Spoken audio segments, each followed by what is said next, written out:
here tonight, and that is that it's really, really hot in here. So you don't mind if I take my shirt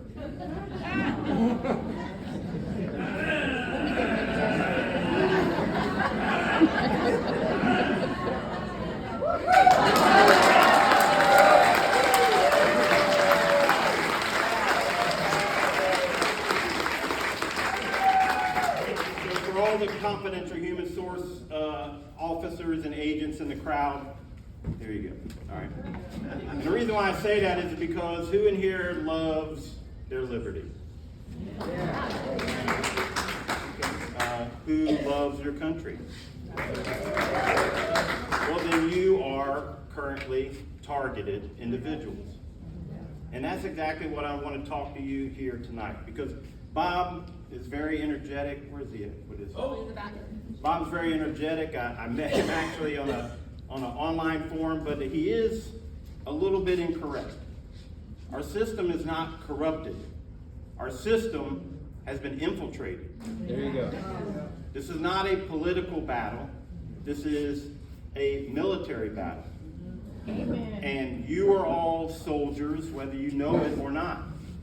And you're definitely targets of soldiers of the opposing force. And that's what I'm going to talk to you here tonight, because one, I'm an expert in this type of warfare, unconventional warfare, or as the Soviets call it, active measures, as the Chinese call it, unrestricted warfare. It doesn't matter what you call it. It is secret warfare. It is shadow warfare, as John F. Kennedy referred to it in his 1962 speech. That war has been raging in the United States for a very long time. In fact, in 1789, the day after they signed the Constitution, is when the war started.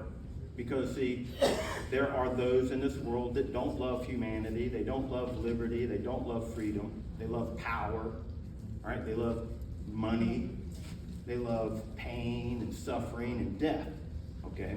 And so if you don't love those things, well, then you're their enemy.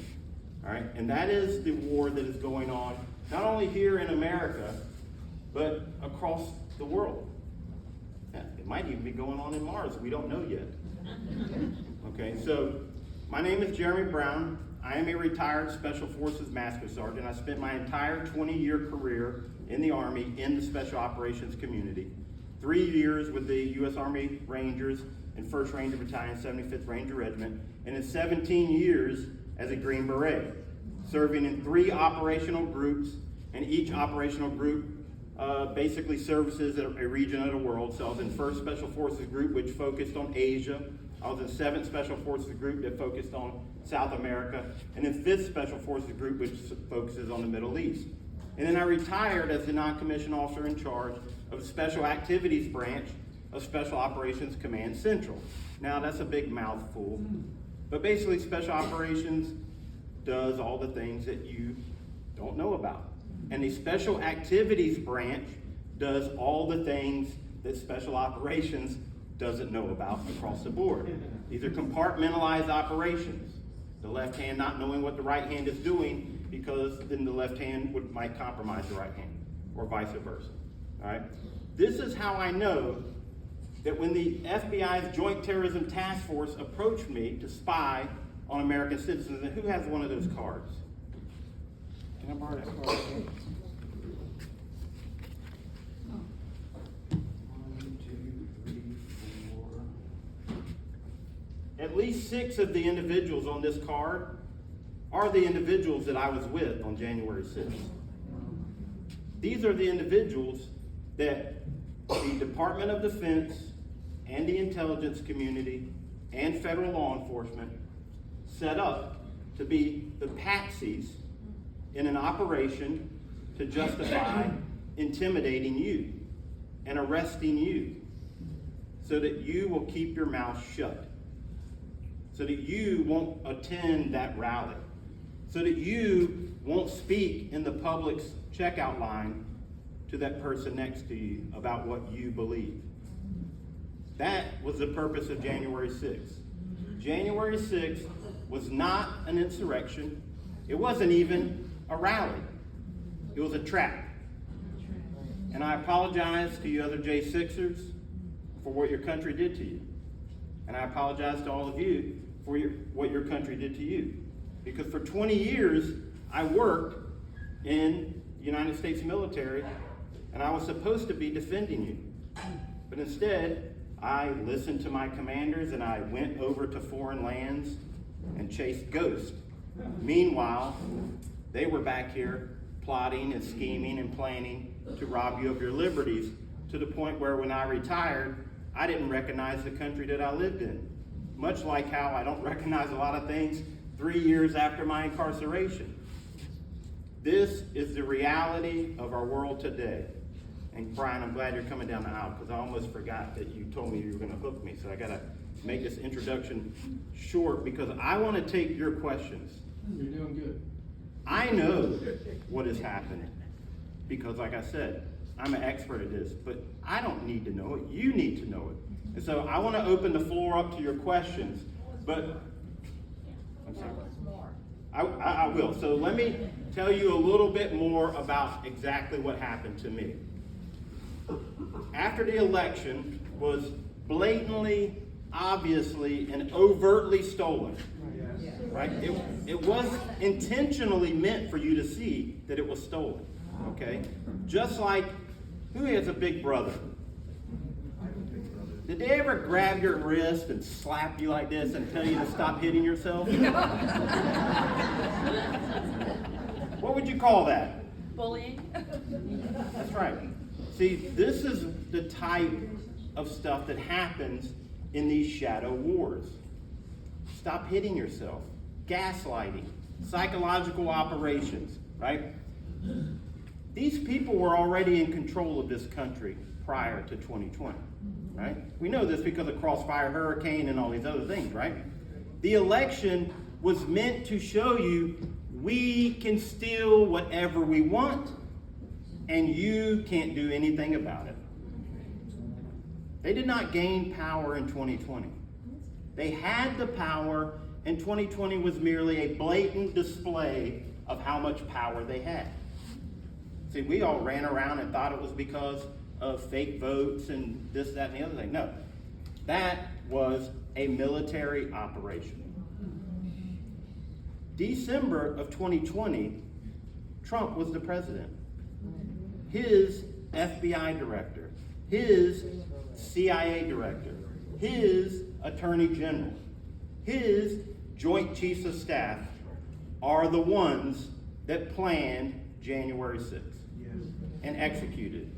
How do I know this? Well, because they attempted to recruit me. Why? Because after the election, I immediately reached out to the Oath Keepers, because at that point, what I saw on my television screen and read in the newspapers was an indicator to me that things were about to get ugly. So I reached out to the Oath Keepers, having known for years what they did and who they were, and I requested a meeting with the leadership of the Florida Oath Keepers, who at the time his name was Mike Adams, but his second in charge was Kelly Meggs, who shortly after that meeting took charge of the Florida Oath Keepers. So on November 22nd of 2020, I met with the leadership of the Florida Oath Keepers. And for 4 or 5 hours in a conference room in the La Quinta Inn in Brooksville, I said, you're all about to be targeted for destruction. You need to change the way you're operating, because right now, and I put up a picture of my operational detachment alpha in Iraq, barrel-chested freedom fighters with guns. And I said, right now, your names are in folders sitting on the desk of men like this. Maybe they didn't believe me. I told them, you are going to be targets in this war first. And so that meeting went about 4 hours. I simply told them, you know, the big picture, right? There are forces in this world that want to destroy America. You say you love America, therefore you will be taken out first. And then 2 weeks later, 2 federal agents show up at my door looking for me, claiming that I made social media posts that they just want to talk to me about. Now, of course, I didn't speak to them at that time because They never asked me who I was as I stood there. I just kept my mouth shut, just like you should do if federal agents come to your door. At least keep your mouth shut until you pull your phone out and start recording. And then the first thing you should ask them is, can I see your warrant? And if they don't give you one, ask them to leave. And then slam the door in their face. I'm serious, okay? But I reached out to these agents after they left, and I said, I understand you want to talk to me. And they're like, oh yeah, we just want to talk to you about some social media posts. It's no big deal. It's not a criminal matter. It's fine. And I said, well, I'm going to record the meeting. Oh yeah, no, that's no problem. You can, do what you got to do, right? Maybe they didn't think I was serious, but I was. So I met with them in Ybor City. We sat down for about 20 minutes, and I recorded the entire meeting of them trying to recruit me under the false predicate of some social media thing, which you can listen to the entire recording and my analysis of it if you go to my website, jeremybrowndefense.com, and you can listen to these agents and then me explain exactly the techniques that they're using during that meeting. To which, to this very day, the FBI will deny, oh, we never recruited him. We were just investigating something, right? No. They attempted to recruit me to spy on a group that they knew that I had just spoken with. And how did they know that? Because as I found out while I sat in my jail cell through discovery, 2 confidential human source reports from a meeting of fewer than 15 people. Out of 15 people, the FBI had 2 spies in there, at least. Those are just the ones they provided me. And that's why I said I wanted to welcome the confidential human sources in this room right now. And then what did they say? They said almost exactly what I said in the meeting, that foreign globalist powers were attacking the United States through unconventional tactics and that they were going to target patriot groups. All right, okay. At least they were honest. But why is the FBI spying on a group that has never even been charged with a crime, much less committed one? Well, because of what I told you at the beginning of this. They love America. The FBI does not love America. The FBI has never loved America. All the FBI has ever loved since being, grown to the organization that it is now by, J. Edgar Hoover, is political power. That's all they've ever been used for. Are there some good people in the FBI? I'm sure they are. Never met one, but I'm sure they're there.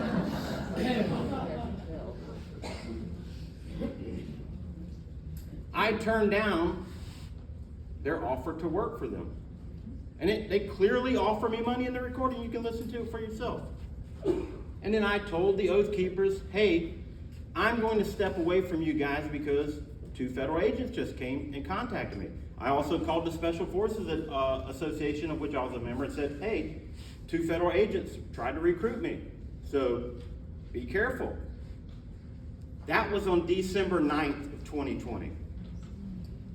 In that recording, these agents say the reason why they want to hear from me is in case something happens in January.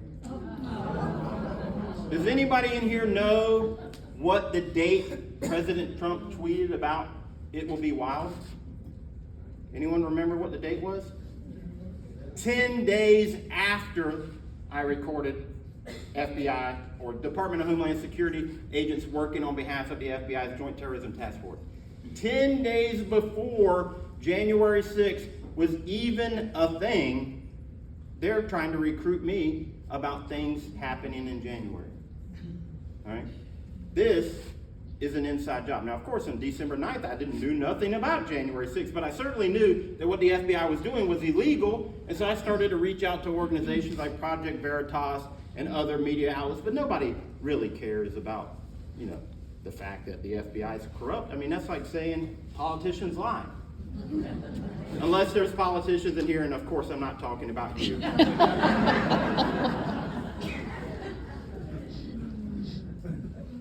On January, after President Trump announced the rally in DC for January 6th, I reached back out to the Oath Keepers and I offered assistance because I knew that they would be doing security operations up there, which is what they do. And they said, sure, help out. So we go up to January 6th and everything was fine. we're in the Trump area, we're escorting whoever it is that the organizers are telling us. And we're on the east side of the Capitol, so I don't get to witness any of the violence until much later in the day when Kelly Meg says, hey, they have injuries on the west side. So I made my way around, and that's when I first encountered the riot police, who then commenced to shoot me and beat me like they were beating all the other people, right? It wasn't until I got back to my RV that night that I knew that that was the operation. You see, February of 1933, Hitler was not in charge of Germany, right? He was just appointed chancellor or whatever, but he was part of a minority party called the Nazis, right? Well, what they did is they staged an attack on the Reichstag, which is the equivalent of the Capitol in Germany.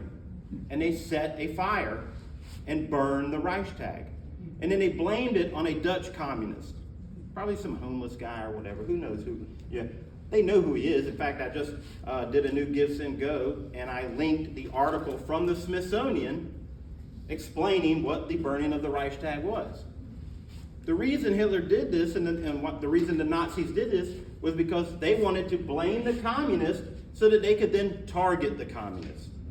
And so he gave himself emergency powers. He passed all of these edicts and new, we would call them executive orders or whatever. And that is how he gained all this power. And then they commenced to wipe out the communists in Germany. Well, that's what January 6th was. It was the American Reichstag. And don't take my word for it. This is exactly what Mark Milley referred to January 6th as before it ever happened. Mark Milley, also a Green Beret. I mean, not as good a Green Beret as me, but a Green Beret nonetheless. Because see, I fight for America, and he apparently warns the Chinese in the event that Trump might do something that the Chinese don't like. This is reality. The Joint Chiefs of Staff, a Special Forces officer, is referring to an event that hasn't even happened. It is simply a rally of Americans to support a president who believed rightfully that the election that voted him out of office was fraudulent, referring to it as a Reichstag moment. Now, this isn't just Jeremy Brown saying this. This is chronicled in congressional testimony by Colonel Earl Matthews. It is chronicled in the Chief of Police on the day of January 6th, Stephen Sund's own book.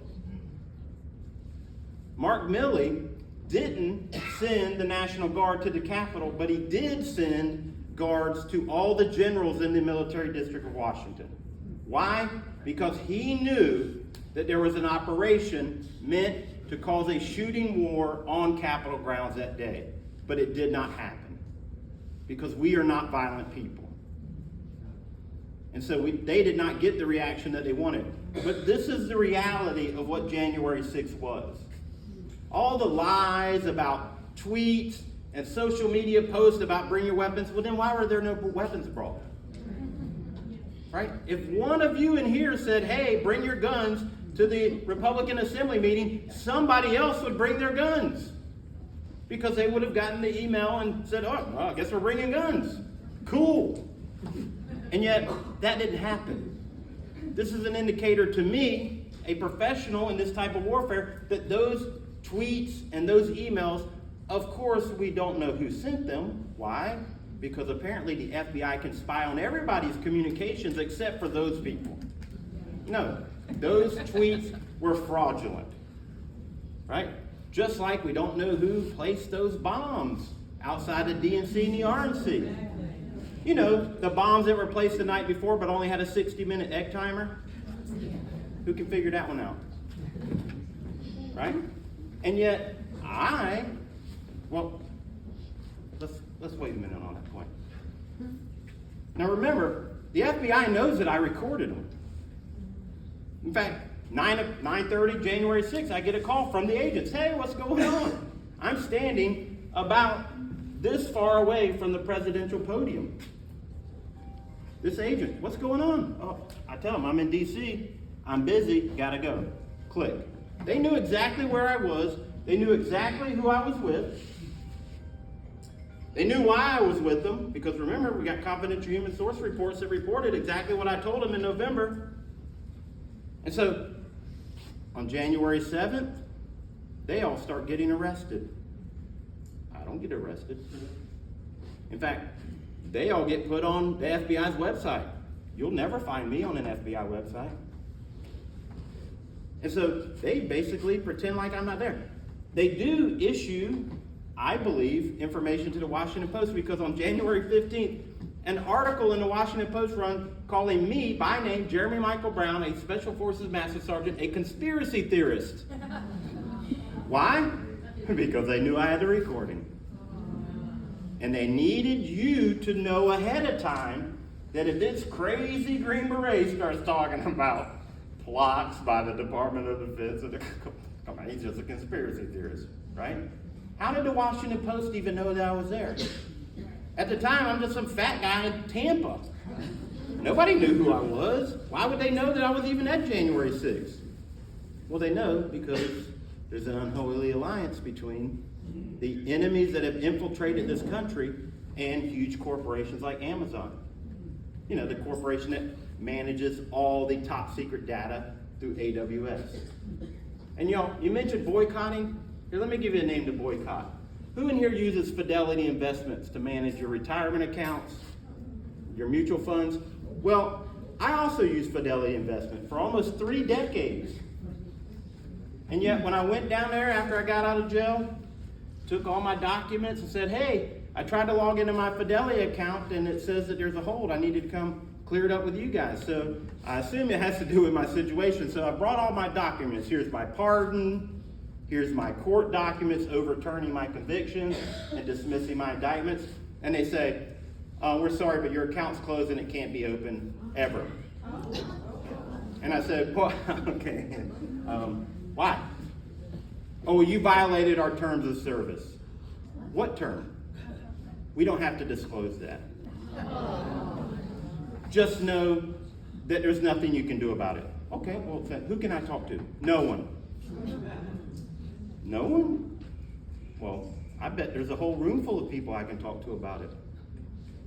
So, if you have your money with Fidelity Investment, just know that if they find out that you love America, they'll close your account. They didn't freeze your assets, though, did they? Oh no, I can take it out, but they won't let me do anything with it. Now here's the joke on them. It's only $199 at this point. But that's not the point. The point is that without explanation, but we know what it is, because they didn't freeze that account until they found out that I was in prison because of January 6th. So just know that Brian is right. Vote with your money. Okay? But here we are. It's past January 6th. Washington Post is writing articles about me. They're not very flattering, right? And then Christopher Wray goes in front of the Congress and tells everybody that January 6th was an insurrection, there was no federal involvement, blah, blah, blah. He lies. So I go public with my recording on March 5th of 2021. Still, no FBI agents come to my house. No one comes and questions me. Nothing. No one does anything against Jeremy Brown until the summer of 2021, when Darren Beatty breaks the story that the Governor Gretchen Whitmer kidnapping plot was also a Fedsurrection, and that the same exact people in charge of that operation were then promoted to run the January 6th operation.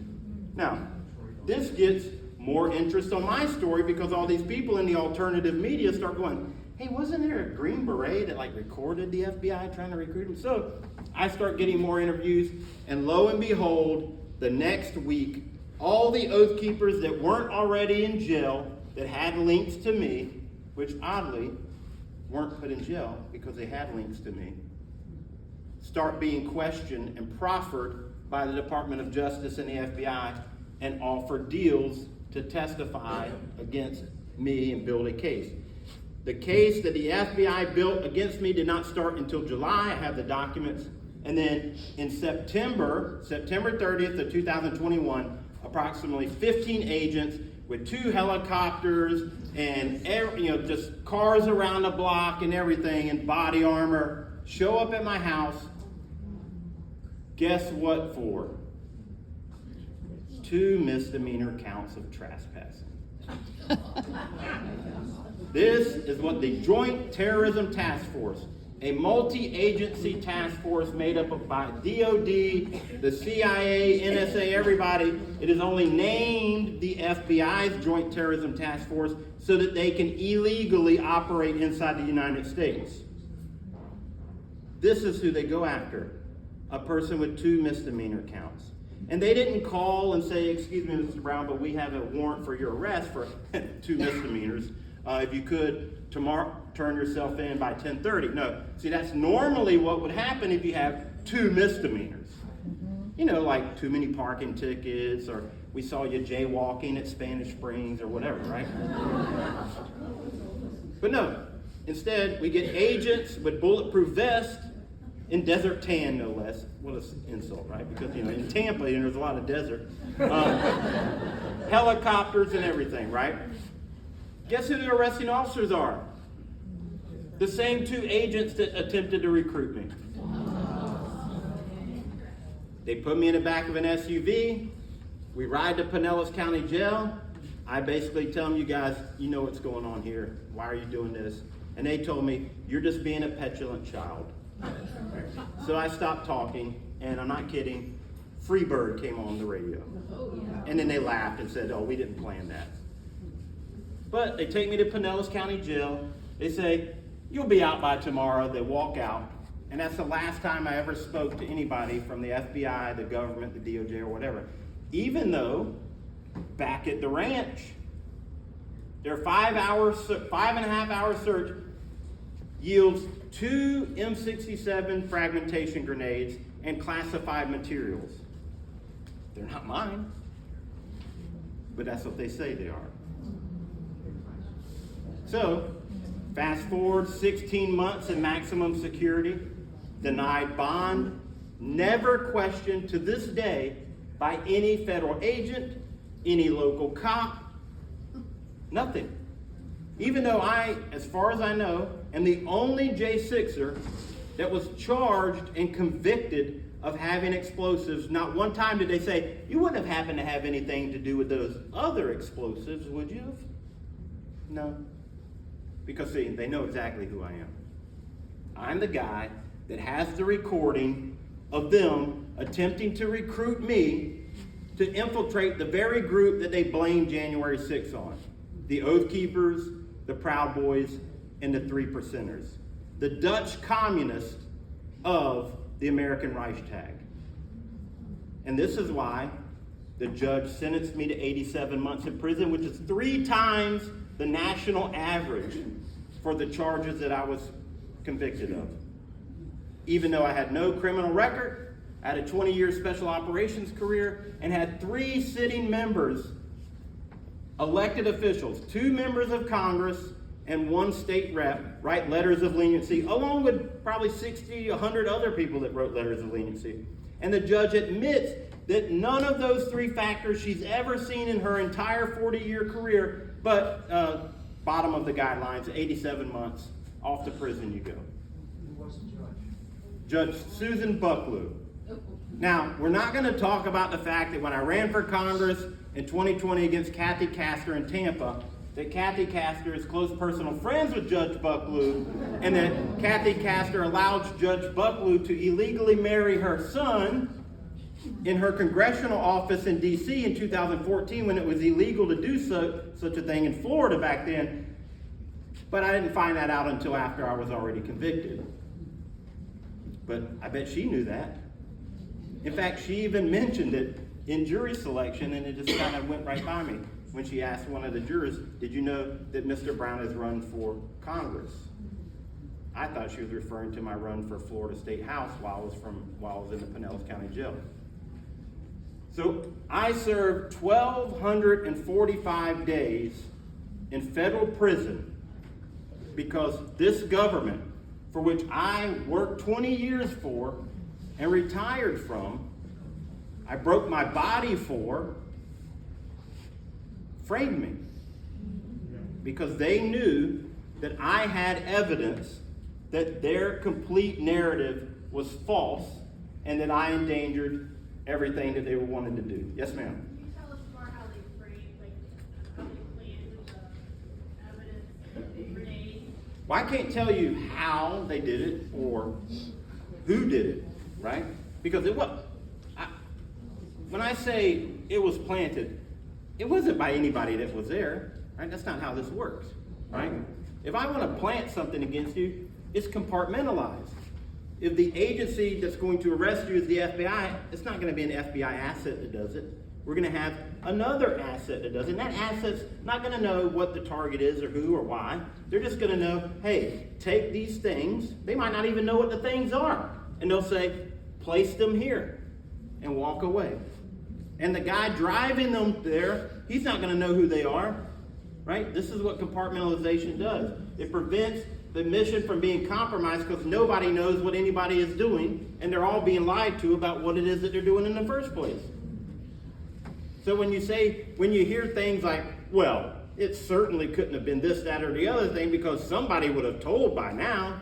No. Most people have no idea that they were even involved in something like that. So, I don't know who did it or how they did it. I mean, I could tell you how I would have done it, but it certainly was done because that trial, the FBI ran DNA against the grenades. Guess what? There were 2 male DNAs on the grenades, but not my DNA. They never even ran the ballistic tracking of the grenades through the Department of Defense databases. I was a Special Forces weapons sergeant and ammo handler. There's 1 million pieces of documents that you have to sign, that says, if I steal stuff, you can throw me in jail for the rest of my life or whatever, right? They never presented. We requested that at trial. And then the document they provided had no dates on it. Just a bunch of locations, none of which I had been to. And yet, they convicted me. Why? Here's why. Because they're liars. And they manipulate people. So the jury, 12 people on the jury, they say, after everything is done, they have an opportunity to do what's a rebuttal. Because see, in baseball, the home team bats last, right? The away team bats first. But in federal court, the prosecutors bat first and last. Because they'll say, oh, we have a rebuttal case. And in that rebuttal case, they don't have to present any evidence beforehand. They just need to come up with an excuse that the judge will agree with that allows them to make a case afterwards that you know nothing about. So they present the very first jail call that I made, which was at 8 a.m., October 1st, my birthday, by the way, to my then girlfriend, and she was telling me what happened. And so I had tried a couple of different phones, none of them were working, and so I finally get one and she starts rattling off this list. Oh my gosh, they took this, they took that, they took grenades, and then they unplugged our cameras, and I'm like, they unplugged our cameras, and then the phone gets disconnected. Now, the prosecution plays that less than 2-minute phone conversation before we get disconnected, and they tell the jury, did you hear her say grenade? And did you hear that Mr. Brown didn't react? His silence is a confession. That's what they told the jury. And we know this was effective because that is the only piece of evidence that the jury ever requested to hear again. They wanted to hear it again. But there's just one problem with that. I'm a retired Green Beret. I own grenades.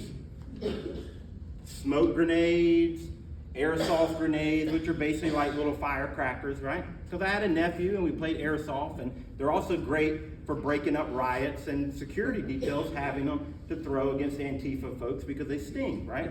So the word grenades to me is no big deal. But I called her back. And in the next call, which the prosecution did not play for the jury, and of course we did not have that call prepared, because see, we're the defense. We don't have access to all that stuff, right? Unless we have time ahead of time to request it from the jail. In the next call, I say, hey, I can hear you now. Can you hear me? Okay. All right. Now, what were you saying? And this time in the call, she says, oh, they took guns, they took this, and they took live grenades that they said they had to go blow up. And my immediate response was, that's bullshit. But we know what this is. Right there in the phone call. That if we would have known that the prosecution was going to play that first call, I would have laughed and said, oh, well, boy, we got you guys, because here's the next call. Bing. But see, we didn't know. And we didn't have time to play it. And of course, my horrible attorney didn't object. He just let it all play out. And so the jury convicted me on the grenades, even though there was no evidence at all that the grenades were mine. None. Except for the DOJ's claim that we found them in his RV. Now, there was a classified CD-ROM that the jury did throw out. Why? Because the FBI never took a single photograph of it until after they were back at the office. So the jury's like, wait a minute. They even had their own photograph tech say, I never saw a CD-ROM at all. So, yeah, that CD-ROM wasn't there. So this is the extent that this government has gone to put me in prison because I refused to spy on citizens. I recorded it and therefore can prove that they tried to recruit me to spy on citizens. Even to this day, I can play you the recording. And they locked me away for 1,245 days. And then when the President of the United States says, everyone tied to January 6th, these guys are commuted, these guys are pardoned, and everyone who has an open case, of which I did, because I appealed, of course, my conviction, and I'd already been awarded oral arguments at the 11th Circuit Court, everyone with an open case is to have that case overturned and the indictments dismissed like it never even happened. Even though the President of the United States did that, the DOJ said, yeah, but in his case, he has unrelated charges. No, they're totally related. In fact, at every turn of the investigation, pre-trial, at trial, at sentencing, response to the appeal, they admitted that it was tied to January 6th. And yet after January 20th, they were telling you, the American people, a complete fabricated lie that I was held on charges unrelated to January 6th. You can read the documents on my website. 37 days they kept this charade up. But Trump didn't come down to the jail and open the door and let me out. You did. Because see, Trump had already moved on. He's letting people, rescuing them from Belarus, and he's doing this and he's doing that. And everyone's like, hey, why is Jeremy Brown still in prison? The next day, still in prison. Why is Jeremy Brown? You got me out of prison. Can you talk about diesel therapy and what happened with that? So diesel therapy is just the fact that they just move you around at indiscriminate times, and take all your stuff away so that you have to buy overpriced things again at the next location, and they move you again. Long trips, 8 hours in handcuffs with no bathroom breaks and all this other stuff, right? And I'm sure that these guys had many more hours of diesel therapy than I did, because I was fortunate early on to prevent them from moving me to DC. So I stayed in Pinellas, then I went to Citrus County. So while they did attempt to move me 3 times illegally to DC in violation of a judge's order, and yet we caught them each time, it just took a little longer to catch them each time, so the rides got longer and longer, right? I stayed most of my time here. I spent 6 months in DC waiting for my 2-count misdemeanor trial. But diesel therapy is how they move you around so nobody knows where you are, and especially at the end, when everybody was really raising hell, they were moving me around, and everyone, the BOP, the Bureau of Prisons, was saying, we don't have custody of them, and the U.S. Marshals are saying, well, we don't have custody of them. They're just a bunch of lying scumbags. But see, that's because I'm an enemy of their state. I'm a threat to their democracy because, see, I read the Constitution. It doesn't say anything about democracy in there, but it does say a republic. It says that I'm guaranteed a Republican form of government. I did not swear an oath to the government. I swore an oath to support and defend the Constitution. Amen. And you, not Democrats or Republicans, not Congress or the presidency, I swore an oath to support the Constitution, which says nothing about democracy. And if you know anything about our founders, they hated democracy. I mean, I just went to the American Legion last night, and yes, sir, I'm sorry. Back to J6. In your opinion, who was Ray Epps and why wasn't he charged with anything? Well, he was finally charged with something of which they quietly entered a plea deal, but Ray Epps, I hope his attorney is watching, Ray Epps was absolutely 100% an agent working on behalf of those responsible for J6. Now, when Congress asked the question, did you work for the FBI on January 6th? Well, he can honestly say no. Because he didn't work for the FBI. Maybe he was working for Booz Allen Hamilton or Triple Canopy or whatever. See, that's the way we work, right? It's called plausible deniability. Am I getting the hook, Brian? No, but what I wanted to do was take a little control. So I wanted to give you another 10 minutes to talk, and then how we're gonna do it is raise your hand. I will come to you with the mic to ask questions. So hold questions for about 10 minutes, and No, let's get to the questions now. you like them? Sure. All right, so then I'm gonna take a privilege here and ask the first question, if y'all don't mind. You remember back in Obama's administration when we had Bo Bergdahl, the so-called traitor that went over to ISIS? And Obama administration traded him, right? How about telling us what really happened there?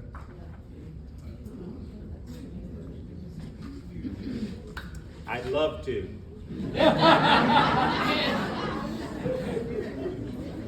So what I'm about to tell you is what's known as a special access program. It is among the highest of classified programs. Special access programs require special read-ons, okay? So, in 2000, a read-on means that you come to my office, right? And we sit down with a folder and we say, your name, ID, okay. And then we give you the mission folder and you're allowed to read what the mission is about. And you're now read on to the mission. In fact, sometimes it could be as few as 2 people in the entire country that know the details of a special access program, okay? So, my office was responsible for personnel recovery, and personnel recovery is the act of retrieving POWs, whether they be military or civilian. And at that time, the only American POW was Sergeant Bo Bergdahl, right? So Sergeant Bo Bergdahl, as a private, had walked off his fire base, and for some reason, nobody even to this day probably really knows why, but disappeared and was assumed to have been apprehended by the Taliban and ultimately ended up in the hands of the Haqqani network. When 2011, had reached the political point of every month, every agency in the entire government all got together and patted the Bo Bergdahl family on the head and said, oh, we're doing this and we're doing that. And I and my office sat in on these meetings because the area of operation was the Middle East, and I was at Special Operations Command Central, which was the Special Operations Command in charge of the Middle East, tactical elements in the Middle East. And it just didn't sit right with me, so I asked my boss, and one thing led to another, and ultimately I ended up going to Kabul, Afghanistan by myself with the civilian contracted intel analyst, Melanie, I can't remember her last name, who was assigned to the Bo Bergdahl family. And I told her, they're lying to you.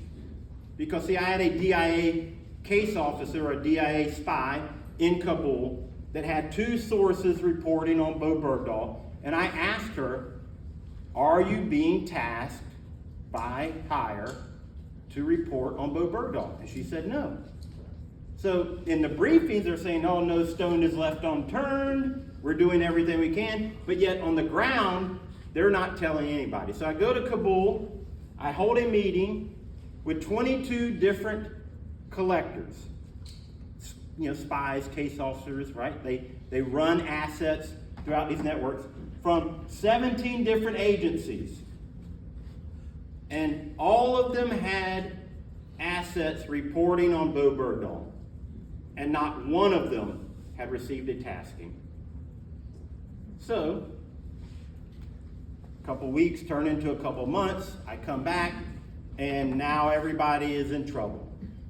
Because some guy, some uppity master sergeant went to Kabul and said all the quiet things out loud and is now exposed that we've just been sitting around with our thumb up our 4th point of contact.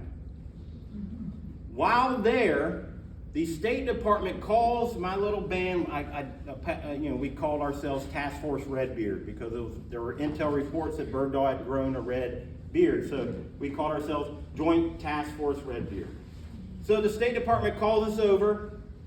They read us, they sign us into their SCIF, which is a sensitive compartmentalized information facility, and they read us on to a special access program. The special access program was to conceal the fact that those 5 Taliban generals were already being turned over to the Taliban free of charge, nothing in return to the American people. The Obama administration, the Biden administration were simply giving away 5 generals for nothing back to the battlefield to kill innocent people and American soldiers and foreign soldiers and whoever, right? And they basically came in and said, hey, it's a great thing you guys are doing, man. Whew, thank goodness you're really tracking this thing, you know, because what we think, well, you know, we should definitely trade Bo Bergdahl for these 5 guys that we're going to release if we don't trade them. So the horrible political story that broke, which was that we traded 5 foreign enemy combatant generals for 1 perceived deserter, which whether he was or not, it doesn't matter, is a lie. The Obama administration committed treason by providing aid and comfort to our enemies by releasing 5 of their generals for no reason at all. Now what the State Department says, well, we're doing this on behalf of reconciliation. Right? Who wants to release bad guys out as a, you know, just a goodwill gesture? All right? But that's what they did. But when the news broke, the political scandal was, my gosh, can you believe that we traded 5 generals for this one guy who nobody really likes? Well, we didn't. We just used that as a cover. And sure, they delayed the release of those 5 long enough for them to convince the Haqqani network to let Bo Bergdahl go. But the Haqqanis are Pakistani. They don't care about Taliban generals. It was all a lie. It was treason. And of course, you know, they ran me out. I didn't receive any retirement awards, and they wanted to kick me out at 19 and a half years and deny me all my retirement benefits because, once again, they went on my computer and found some of the dirty jokes that they had sent around themselves on the computer and then said that I had unauthorized files on my computer. So this is how it works, ladies and gentlemen. This is how our government works. And so, you know, I guess it's just my part in this world is to constantly uncover things and then get, you know, retribution against me and then tell you all about it. Raise your hand, Bob, and give you. I got a mic right here. Who wants to go? You want to? Yes, sir. Whatever happened to the initial recording that you did of the FBI agents when they first came to recruit you? Where's that? I have it, and it's on my website. You can, and in fact, there's actually a 2-hour long interview that I initially did to release it where I actually go through and we stop the recording as it goes, and I say, hear what they said there? This is what they're trying to get me to do, or this is what I'm trying to get them to do. See, in fact, the night that I released that interview, I sent it out to a bunch of my special forces buddies, and they were all like, man, you gave those guys a high school education on human intel. Because see, I ran them. I got them to say things like, oh yeah, we do this to both sides. Or, yeah, we were following some guy because he had a Joe Biden is a pedophile bumper sticker on his car. And I said, well, Biden is a pedophile. You guys know that. You've got Hunter's laptop. And yeah. Things like that. I got them to say it, which is funny because the judge, when they tried to deny allowing me to enter that in my trial, the day before the trial started, the DOJ entered a motion to strike that evidence. The judge says, well, I didn't think it sounded that bad. Y'all seem to be having a good conversation. Yeah, because I was running the conversation. I was being friendly with them because I was getting them to say things that I knew I was recording. And yet, the recording never got played at my trial because the judge never denied it because she said, well, let's just wait and see if it actually comes up. And then my defense attorney never brings it up. So that I could never tell you that the government refused to allow me to play it. See how it works? What's your website? JeremyBrownDefense.com. So if you scroll down, you'll see a link to an Green Beret versus FBI. And that is the original interview that I did on March 5th of 2021 with Brandon Gray. And we go through that recording line by line. Right here. Okay. Thank you for your service and your patriotic duty and service to the country. Well, thank you. Apparently it's not over yet, sir. We're all trying to do our patriotic duty. I have a couple questions and thoughts on there. And the Patriot Act, of course, I believe opened up all this, and then President Obama changed it and added something in his administration. Do you think that's what allowed a lot of this to happen? And of course, Tulsi Gabbard, DNI Tulsi Gabbard, just revealed these memorandums, these secret memorandums that has allowed the FBI to go after people without criminal investigation or criminal intent established. And I was just wondering, they keep renewing the Patriot Act, and they haven't changed it, and it's unconstitutional. Do you think that's what really, one of the causes that leads to what's been happening for domestic terrorism, and also no bond hearings? I assume you never really had a bond hearing? Well, yeah, but they just denied it. Denied it, yeah. So what's your thoughts about what we can do to change this along with abolishing the FBI? Well, everything that he just said, it's not just the Patriot Act. I mean, they've been passing these types of laws. I mean, remember, in the 70s, they held the church committee hearings where we found out about Operation Mockingbird and COINTELPRO and MK Ultra, right? All the conspiracy theories, right? Except there's congressional footage of them, right? Of the CIA saying, well, we don't want to talk about who we have in the newsrooms. We need to do that in executive session, right? Which means, well, we don't want to do it in front of the American people because they wouldn't stand for it. This was in the 70s. So yes, not only the Patriot Act, but of course the Patriot Act is one of the most egregious ones that we all know about, which if you go to Citizens First Bank here in the Villages and sit down with your banker, there's a sign right behind her that says, U.S. Patriot Act. We spy on you because it's for your own safety. We're beating you in order to keep your morale up. And the beatings will continue until morale improves, right? So, yes, all of these acts, Section 702, the FISA, right? Foreign Intelligence Surveillance Act, right? They tell you that it's all about the boogeyman out there. The boogeyman is in here. The call is coming from inside the house. They're not spying on them. They're spying on you. It's why the Director of Homeland Security will sit there and say, the greatest threat is domestic homegrown terrorists. Really? The greatest threat, right? Look how much money was spent on going after J6ers. and more would have been spent. And it's not over. What has been done for the J6ers is not enough. They shouldn't be pardoned because they shouldn't have ever been in that situation.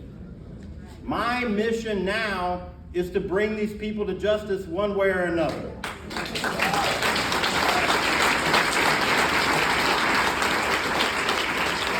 And if you're going to have an enemy, I suggest it not be a Green Beret sniper. I'm just saying. There's better enemies out there. All right, question back there. I just have a question because I do and I have never really Hold the mic up. heard very much about this. Was your initial attorney a public defender? So, Democrat. so my case is actually an operation against them. Okay, I knew once I released the recording that I would be arrested.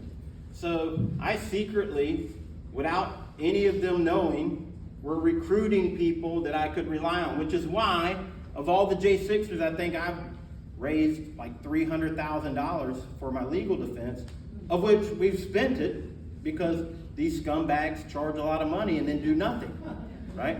But yes, so for the first 6 months, I intentionally used public defenders in both my Tampa case and my DC case because I wanted to be able to say they did nothing. And at 6 months, I fired both of them. In fact, the one in DC that I had said, oh, we're not going to do this, we're not going to do that. My job is to get you out of jail. And I said, sir, I'm not trying to get out of jail. I'm trying to get justice. Right?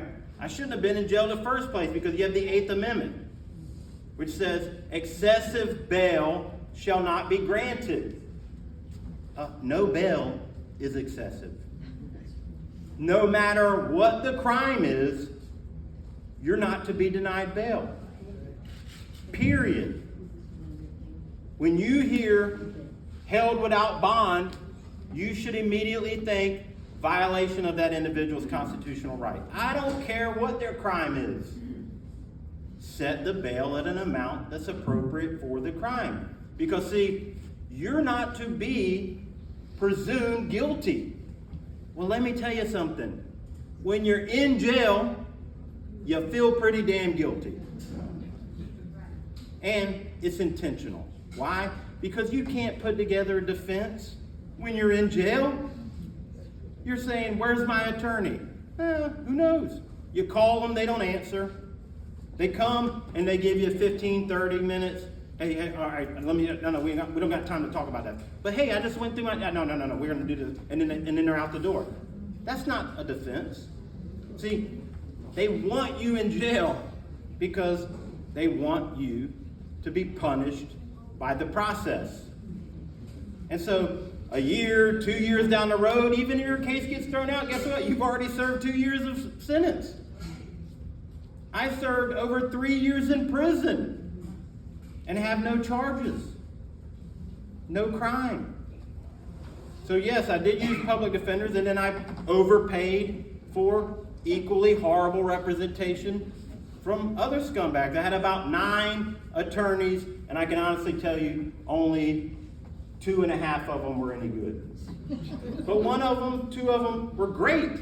You know, they say about attorneys, 99% make the other 1% look bad. All right, she has another question. Yeah. Did they end up taking your retirement or did they give it back to you since you've been out? Nope, I am still have not had my VA disabilities restored, my VA disability. What So, about your retirement? so they didn't take any of my retirement, right? So just so you know that there's actually an act, I don't know what the name of it is, but after 61 days of incarceration, not conviction or anything, if you spend 61 days in jail because they deny bond because of your parking tickets, you lose 90% of your VA disability.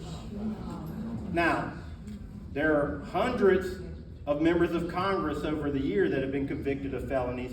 Do you think they lost their congressional retirement at all? No. So, Yes, you do lose your benefits, and they have not yet been restored. In fact, they won't even recognize me because I have a new phone number, a new address, and they're like, therefore we don't know who you are. So I'm still battling with the VA right now just to even be acknowledged. Jerry, you scared the living daylights out of me. We're talking about the. Is it the shirt? You know, this is something that, like, everybody here, previous to what happened on the 6th, maybe, trusted the FBI. Now, what I'm hearing now, well, some of us did. What I'm hearing now is the CIA is just as bad as you. Is that true too? I mean, so the two major good guys are bad. Is that true? Yes. Yes, they are all bad guys. Well, we have cash. And do not believe, well, I mean, did he arrest somebody today that I didn't hear about? Cash. Yeah? No? Okay, all right. Show me the money was what I said the other night at Citrus.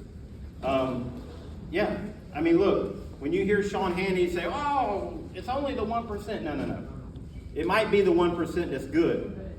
Because see, what's the difference between the Nazi concentration camp guard that says, I'm just following orders, and Hitler? Well, there was nothing, right? Nuremberg said that you can't just claim I'm following orders, right? And yet, that's what our agents and our officers do every day. And so, if they want me to back the blue, well, then they better protect and serve. Don't give me this crap about, oh, I might lose my job, of which I've heard every time I've had encounters with law enforcement. Man, I know it's screwed up, man, but I'll lose my job. What do you think is going to happen to me? Right? So if our law enforcement officers don't have the courage to stand up for their oath that they took just like I did, well, then they don't get my support. And you know, this is a big point of my speech at Citrus. We have to hold our people accountable, right? What's your opinion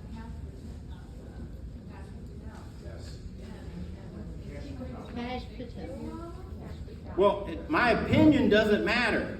What matters is whether or not he puts these people in jail. Because he is the second most senior law enforcement officer, second only to Pam Bondi, who's the Attorney General, and their responsibility to us, right? We're the employers, they're the employees, and we have said we want law and order, we want justice in America, justice for all, right? Well, guess what? Treason is the only crime mentioned in the Constitution, so they definitely have jurisdiction. And we want justice. It's not retribution to arrest the guy that broke into your house, okay? And until they do that, which is their job to provide us justice, well then we should be critical of them. You can still like them and you can still applaud when they walk in the room or do whatever you want. I mean, I'm not going to. But when they start arresting the people that attack our country and our countrymen, they intimidated you all, or tried to. They're still doing it today. You think the FBI just stopped listening to your cell phone calls? You think the NSA just deleted all their programs that gobble up all the data that goes through the internet or your phone system? No. So we want our law enforcement officers to enforce the law. I just want to let you know, Jeremy is standing on the very spot that Cash Patel launched the book, Government Gangsters, right here in September of 2023. Did you know that? That's exactly where we launched Cash Patel's Government Gangsters, right here. Right. Remember that? All right. Well, and I will tell you that Cash Patel, his organization or some charity or competition that he had, donated $1,000 to my defense fund. But he's never sat down to talk to me about my case. He's never said, hey, I'm looking to get to the bottom of this whole J6 thing, and I understand that the FBI set you up. Show me how, right? He's never said, hey, Jeremy, you know, you talked about these confidential human source files that should have every otherwise illegal activity. That's what William Barr called it in his document, right, that he signed on his way out the door. Yeah, it's called Guidelines, the Attorney General's Guidelines for the Use of FBI Confidential Human Sources, where the entire document is about otherwise illegal activities. Look it up on the Google machine. It's there. Read it. And if you think you're scared by what I'm saying, read this document where it says, oh yeah, we can use confidential human sources to do things that we couldn't otherwise do. That would be illegal activities like use narcotics, run guns, with no expectation to get the drugs or guns back. It says right there in the document. This is how above the law these infiltrators into our government have gone. Otherwise illegal activities is the FBI's term for it. And what makes it otherwise? That they said so. And do you know what level is required to make it an otherwise illegal activity? Just a special agent in charge of a field office. That's how low. It doesn't take the FBI director to say, you're right, we can do that illegal activity because no. A special agent in charge at a field office can authorize criminal acts by a non-agent, a confidential human source, to do whatever it is that the FBI needs.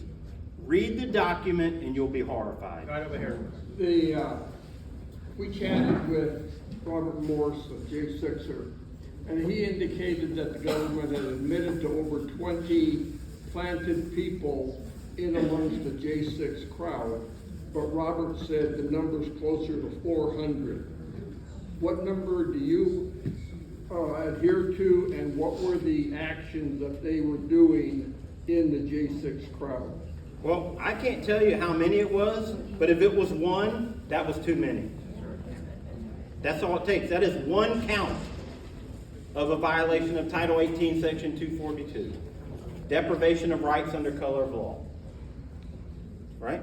I mean, when Christopher Wray admits that, oh, well, we used the NSA to spy on 1 million phone calls in this year, but we only did it 300,000 times this last year. Well, that's 300 felony counts if you just use that one statute, right? Because they violated your Fourth Amendment right 300,000 times. That's a felony, punishable by up to death.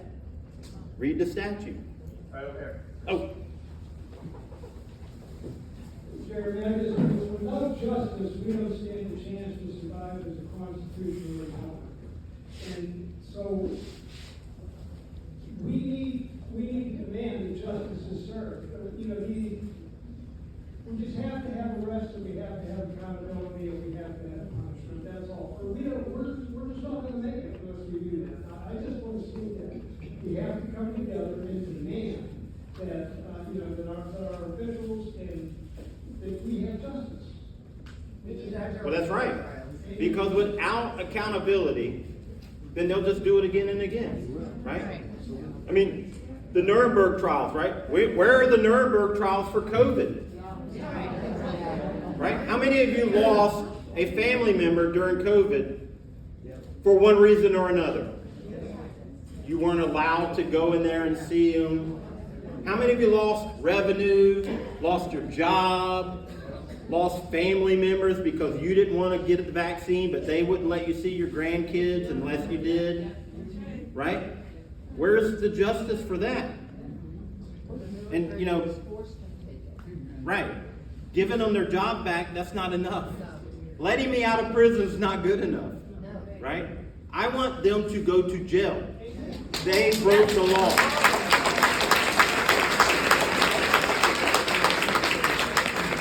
But it's worse than breaking the law.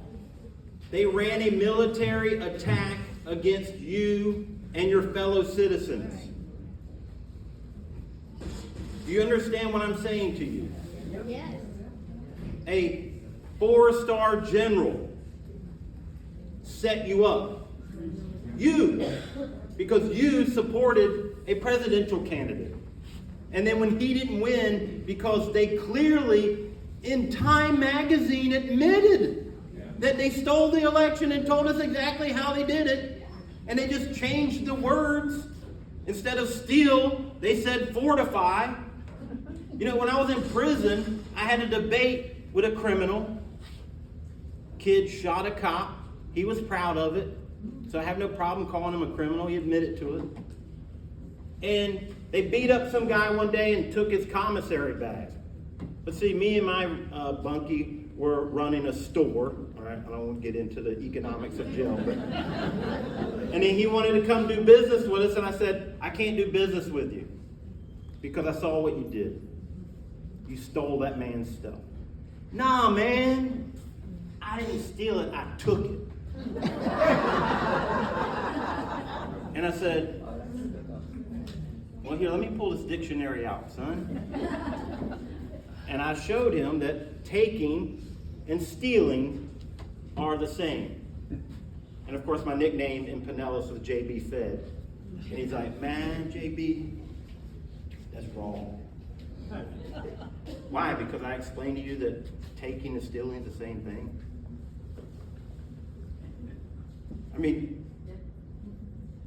yeah, these are attacks, military attacks against us as citizens, and we should not stand for them. Hi, I just want to hear take on Lieutenant Byrd, who murdered Ashley Babbitt. I also noticed. You mean Captain Byrd? They promoted him, so yeah. Please give him the respect that he deserves for murdering an innocent civilian. Any LEO who fired his gun would have had to do a report. He did not do a report. All of the people in the room where she was, they did not even take the names. They did not observe the murder scene. They did not interview anybody. Right. There was no. And there was a tactical team standing right behind her, within arm's reach of her, that they fired at. He fired at them. Tell me how many officials were involved in that, and how many Capitol Police for one, but there were others involved. Of course. Okay, can you name some? Well, I mean, we have the pre-pardon list from Biden, so there you go. Mark Milley, I'm sure Pittman's on the list. I mean, Kinzinger. I mean, look, we know who the bad guys are because they told us who they are because they fabricated this thing that doesn't even exist called a pre-pardon. A pardon can only be issued to someone who's been convicted of a crime, but yet he provides us the list of the guilty people. So, yes, she was murdered because that was supposed to be the shot that instigated a return fire incident, which then could be said, look at the patriots, they attacked the Capitol, clutch their pearls, and then throw us all in jail and take our guns. Time for one more question. 1 minute.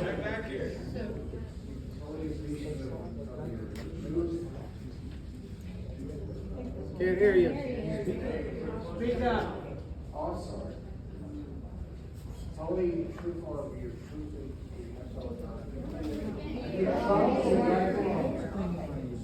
4 years too late. It's actually stolen. So I think it's a special time in Trump. This cash was held in charge of the FBI. It's actually gathered. So it's only been 100 days.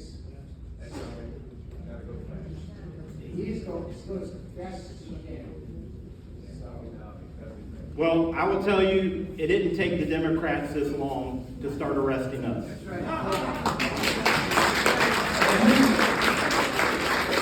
In fact, it took less than a day for the first arrest to happen because of January 6th. So, look, I'm not saying turn on people. I'm saying hold them accountable. Just like you hold your children accountable when they don't do their homework or they don't clean their room, right? Or they don't obey, you hold them accountable. You discipline them. Well, no, like, we're hardest on the ones that we love, right? You should see how I treated my soldiers. It's not wrong to demand accountability. accountability.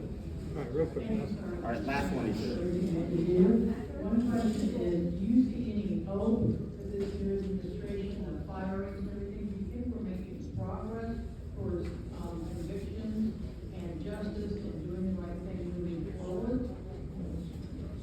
Are we gonna get there? I will have hope when we do not tolerate inaction.